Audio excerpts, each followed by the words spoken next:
Hello everyone. तो आज हम देखने वाले एमएसटी की जो आंसर की रिलीज़ होने वाली थी उसके बारे में कुछ अपडेट्स है वो बता देता हूँ।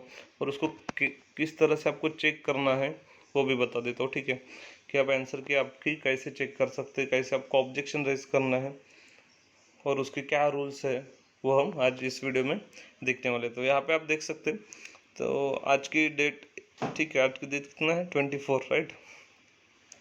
तो 21 तारीख को ये नोटिस आ गया था कि आपका जो पीसीबी ग्रुप का आंसर की है, पीसीबी ग्रुप की जो आंसर की है वो 22 में से 24 में, 22 में से 24 में तक आ जाएगी। और पीसीएम ग्रुप की जो है वो 24 में से 26 में। लेकिन दोनों की जो आंसर की है ऑलरेडी आज ही आ गई है। इसको अगर आपको ऑब्जेक्शन रेज करना है तो आप 1000 रुपीज़ भर के आप ऑब्जेक्शन रेज कर सकते हैं पोर्टल पे, ओके। तो इसका ऑप्शन कहाँ पे आता है वो सभी चीज़ें अभी हम यहाँ पे देखने वाले। तो सबसे पहले आपको गूगल पे जाना होगा। गूगल पे जाके सर्च करना होगा CET सेल करके, ठीक है। जैसे ही गूगल पे जाके CET सेल करके सर्च करेंगे, ये जो हमारा पोर्टल पेज आता है CET सेल के ऊपर, cetcell.mahcet.org, इसके ऊपर क्लिक करना है।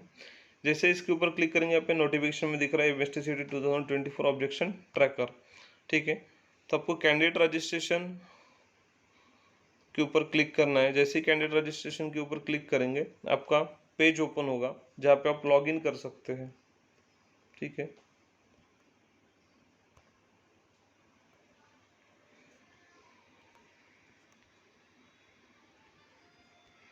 देखिए यहाँ पे ईमेल आईडी एंड पासवर्ड डाल के आपको क्या करना है, लॉगिन करना है। जैसे यहाँ पे लॉगिन करेंगे,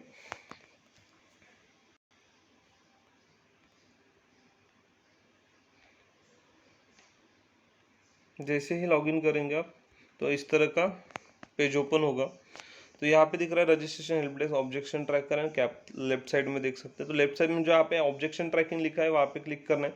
जैसे ऑब्जेक्शन ट्रैकर के ऊपर क्लिक करेंगे तो इस तरह का पेज ओपन होगा, technical education MST CET PCB 2024 and PCM 2024।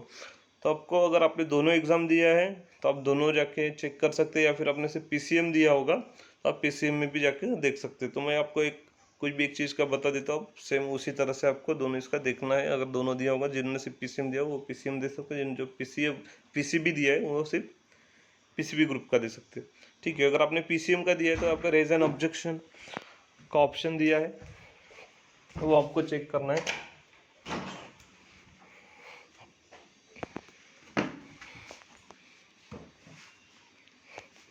तो यहाँ पे पीसीएम के ऊपर क्लिक करना है। देन उसके बाद ये सब इंस्ट्रक्शंस पढ़ लेना है। All questions along with their option and correct answer will be display sequentially. तो यहाँ पे करेक्ट आंसर एंड अपने जो कैंडिडेट रिस्पॉन्स है वो दोनों दिखाई देगा, ठीक है। यानी कैंडिडेट यानी स्टूडेंट ने जो आंसर राइट क्लिक किया है वो भी दिखाई देगा, और राइट आंसर जो CET सेल ने बताया वो भी डिस्प्ले करेंगे। Choose the type of objection from the drop down against the respective question. अगर आपको कोई ऑब्जेक्शन है तो राइट साइड में उसका ऑप्शन मिलेगा, वहाँ से आप रेज ऑब्जेक्शन रेज कर सकते हैं। यू में राइट जस्टिफिकेशन और additional information in the corresponding text box for your objection. अगर ऑब्जेक्शन के रिगार्डिंग कुछ आपको जस्टिफिकेशन देना है तो वहाँ पे एक टेक्स्ट बॉक्स मिलेगा, वो भी वहाँ पे आप दे सकते हैं। यू मे राइट जस्टिफिकेशन और additional information on the corresponding text box for your objection. You may also upload any foil justification to your objection. अगर आपको कोई फॉइल भी अपलोड करना है तो वो भी कर सकते हैं वहाँ पे। Once you have mark all objection you will have to make online payment of ₹1000 for each objection raise, ठीक है। आपको ईच ऑब्जेक्शन रेज के लिए 1000 रुपीज़ पेड करना पड़ेगा। Please validate and confirm your objection before making the final payment, ठीक है। तो आपको पेमेंट करने के पहले आप देख लेना है कि कितने ऑब्जेक्शन आप रेज कर रहे हैं। देन उसके बाद the objection accepted shall be considered while awarding marks during the evaluation stage, ठीक है। तो उसके ऊपर इवैल्यूएशन किया जाएगा। Then please validate and confirm your objection before making the final payment. The objection accepted shall be considered while awarding marks during the evaluation stage. जब evaluation करेगा तो ऑब्जेक्शन एक्सेप्टेड किया जाएगा। Any candidate who doubts any question और answer as incorrect he or she can raise an objection by paying the objection fee not, और जो objection फी रहेगी वो टोटली नॉन रिफंडेबल रहेगी। If the objection is accepted the corrective action will be applicable to the corresponding batch, okay। All the objection which will get approved, accepted. The corresponding corrective action will be applicable to all the kind of the entire batch irrespective of the fact whether the objection or no. तो जैसे ही ये आपको पढ़ना है तो पढ़ सकते हैं, अदरवाइज आप प्रोसीड का ऑप्शन जो ब्लू वाला दिख रहा है, जैसे प्रोसीड करेंगे तो उसके बाद आपका इस तरह से आपका ऑब्जेक्शन आंसर की आपको डिस्प्ले होगी। ठीक है, तो ये आपकी पीसीएम ग्रुप की है। यहाँ पे देख सकते हैं फिजिक्स सेक्शन में देख सकते हैं physics question ID number, then उसके बाद क्वेश्चन। ठीक है, यहाँ पे लिखा है a gas expand in such way that its pressure and volume satisfy the condition PV square equal to constant, then the temperature of the gas will increase और decrease, वो बताने, या विल नॉट चेंज, जो भी है।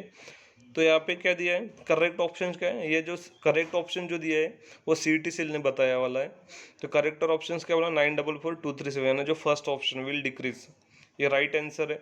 और candidate response क्या है यहाँ पे 944237, यानी कैंडिडेट यानी और सीईटी सेल ने जो आंसर बताया वो दोनों सेम है।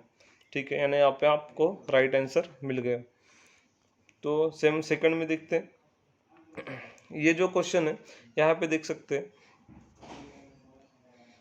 कि जो करेक्ट ऑप्शन है जो सीईटी सेल ने दिया है वो क्या है 944244, यानी लास्ट वाला फोर्थ ऑप्शन। ठीक है, और कैंडिडेट रिस्पॉन्स क्या है 944244 थे, वो कैंडिडेट ने क्या किया second last and third number का जो है वो ऑप्शन को क्लिक किया था, यानी ये यहाँ पे रॉन्ग हो गया। अगर इस पे ऊपर आपको लगता है कि नहीं मैंने जो बताया वो भी वही सही है, तो इसके ऊपर आप क्या सकते हैं रेज व्यू ऑब्जेक्शन के ऊपर यहाँ पे क्लिक करके आप अपना ऑब्जेक्शन रेज कर सकते हैं। तो इस तरह से आपको टोटली आपकी जो भी ये है, आपको लगता है कि आंसर की सही से पूरा चेक कर लेना है। अगर उसके बाद कुछ भी ऑब्जेक्शन है तो आप अब यहाँ से ऑब्जेक्शन लेके ऑब्जेक्शन रेज करके उसका पेमेंट करके आपको सबमिट कर देना है। ठीक है, जब तक आप फाइनल पेमेंट करेंगे नहीं तब तक सबमिट नहीं होगा, तब तक ऑब्जेक्शन रेज सबमिट नहीं होगा। ठीक है, तो ऐसे अपडेट्स के लिए चैनल के साथ बने रहिए, सब्सक्राइब करिए, शेयर करिए और लाइक करना ना भूलिए। Thank you guys.